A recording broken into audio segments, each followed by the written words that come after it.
Hello and welcome to another edition of Homebrew MTG's Pre-BREWS Day 3. Shorter video today as we're clearing up all the spilled standard set pre-brews from yesterday. Saturday and Sunday is Commander weekend, where all the cards from the Ikoria Commander precons are being spoiled. My next video will overview those cards so you don't miss out and you also don't get confused which cards belong to each product. The first three cards that are on show are the alternative artwork of the creatures that we've already seen. The comic book strip style showcased art, in my opinion, the best example of the showcase artwork since being introduced in Throne of Eldraine. Really nice. The first new card we have is called Migratory Greathorn. This is a 3 colourless and a forest for a 3/4 beast. Whenever this creature mutates, search your library for a basic land card and put it onto the battlefield tapped, then shuffle your library. Mutate is pushed. Natural Connection is not the best ramp spell, but it's fine, and Farhaven Elf is the best creature option for searching for any basic land. This beast blows them out of the water. For 1 extra 1 colourless mana, 5 total power and toughness than the Farhaven Elf. Then, if you have Mutate, you can get that rate minimum plus whatever abilities the other creature has. It is also a repeatable effect for each next Mutate. Great fixing and limited, potential to be broken in a dedicated commander deck. Next card, we have a Pouncing Shore Shark. A Pouncing Shore Shark is 4 colourless and an island for 4/3 shark beast creature that has Mutate for 3 colourless and an island. With Flash, whenever this creature mutates, you may return target creature an opponent controls to its owner's hand. The Flash is so disruptive here, bouncing a creature for an attacking and a blocking benefit, staple to a decent body. That is repeatable as well. Mutate in this set seems to be super strong. We have another really push mutate creature next, the Ikoria or Ikoria. This creature is 2 colourless for a swamp and a forest for a power and toughness of a 4/4 with Mutate for 2 colourless or a black or a green mana. When Ikoria mutates, return target permanent from your graveyard to your hand. This is essentially an easier to cast Golgari Finebroker with 1 extra power. Finebroker was fine and limited, but it saw little play in standard. However, it's the repeatable potential from Mutate that is really pushing these new Ikoria cards. Next up, we have a Stormwild Caprador for 2 colourless mana and a plains. This gives you a 1/3 creature, and look at that creature type. Birdgate. Wizards are really being creative with the creature types in this set. It has flying. If non-combat damage will be dealt to Stormwild Caprador, prevent that damage. Puts a 1/1 counter on Stormwild Caprador for each 1 damage prevented this way. Not too fussed on this one, less daunting than the other creatures. Non-combat damage isn't very common in limited or commander, so essentially you're paying 3 mana for a 1/3 fly, which is fine. Next up, we have a Footfall Crater. For 1 mountain, you get an enchantment aura, which enchants a land. Enchanted land has tap, target creature gains trample and haste until end of turn, cycling for a reduced cost of 1. Normally, cycling cost is 2. The downside is that this card turns off mana generation from a land to use the tap ability, but it's well worth it in aggressive builds. Mono red decks especially would love this, as they tend to run 3 CMC cards or less, and this card shortens the amount of time that an opponent has to stem the flow of damage. On your bike, it can cycle too. Next up, we have a Devouring Bite. First of 2 sorceries, hoping to deal big damage.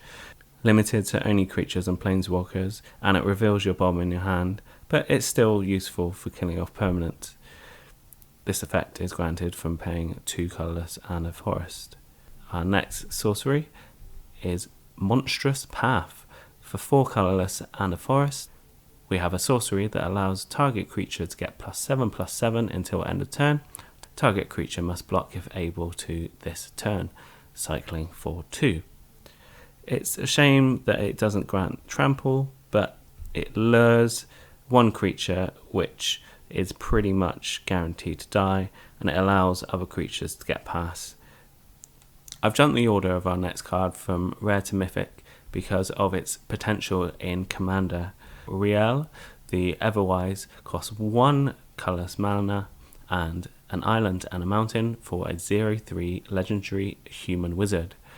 Riel, the Everwise, gets +1/+0 for each instant and sorcery card in your graveyard.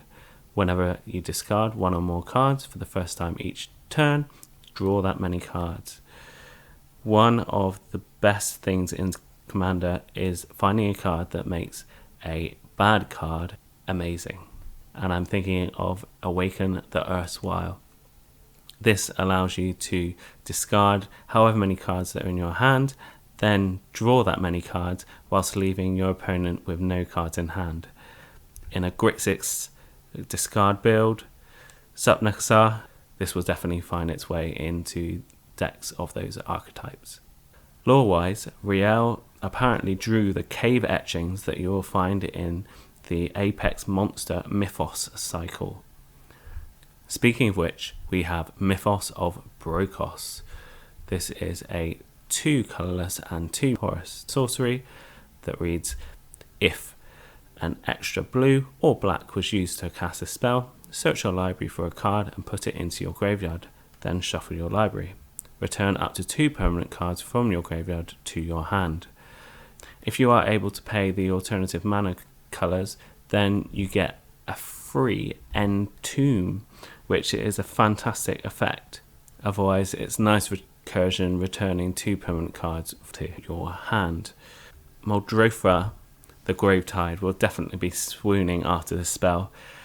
She also happens to be my favourite Commander card of all time. She's definitely getting some treats in this set. Next up, we have Abosh, the Burrower. This is a Helion horror which costs 3 colourless and 2 Rakdos hybrid mana symbols for a 3/5 companion creature with the deck limitations of each non-land card in your starting deck must have an odd converted mana cost. Whenever a source you control with an odd converted mana cost deals any damage, double that damage instead. Again, more impressed with the commander potential for this card. Doubling damage is super powerful, and having this always available via the sideboard companion rule makes it quite interesting. It makes File Smasher even more fierce, and a 6 damage lightning bolt? Yes, please. As quick as a flash, this video has almost come to an end, but we do have time for Homebrew MTG's terrific card of the day. Just when you thought this set can't get any crazier, Wizards have decided to make Sharknado into a card. But don't let the silliness fool you. This card could be a powerhouse in Mizzix of the Igmagnus. Being instant and sorcery focused, they have trouble defending combat damage, in particular flyers. With this card, whenever you cast a non-creature spell, creates a XX blue shark creature token with flying, where X is that spell's converted mana cost. Also, if you are struggling for mana, or if you're searching for that crucial counter spell, you can cycle this for X and a 1 and an island. When you cycle Shark Typhoon, create an XX blue shark creature token with flying. If this card is half as good as Metallurgic Summonings, then we have a real card on our hands. Your opponent will be under so much pressure that they would rather a real life Shark Typhoon to be coming their way. Thank you so much again for listening to these new cards featured in Ikoria Lair of Behemoths. If you like the content, I would really appreciate a like, subscribe, or if you would like to know when my next video is out talking about the new commander cards in the pre-constructed decks, please also hit the notification bell. Always a pleasure. I'm having a great time talking about these cards, and I'll see you soon. Cheers.